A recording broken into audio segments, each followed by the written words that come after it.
నిరీక్షణ prayer house మరియు centres సంఘముల తరపున ప్రభు పేరట మీ అందరికీ నా హృదయపూర్వకమైన వందనములు. ఈరోజు దేవుని వాగ్దానం యెషయా గ్రంథం 51వ అధ్యాయం 1వ వచనం. మీరు ఏ బండ నుండి చెక్కబడితిరో దానిని ఆలోచించుడి.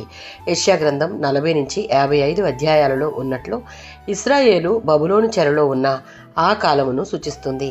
ఆ కాలంలో ప్రజలంతా నిరుత్సాహంగా ఉన్నారు. తమకు భవిష్యత్ లేదని భయపడ్డారు.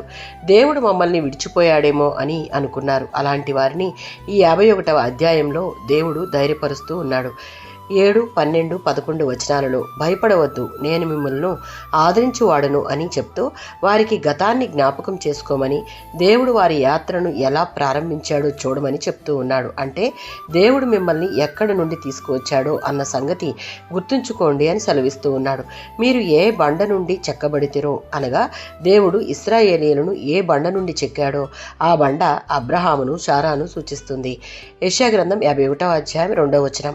అబ్రహాము శారాను చూచుడి అనగా మీరు సంఖ్యలో తక్కువగా ఉన్నప్పుడు నేను అబ్రహామును ఆశీర్వదించాను.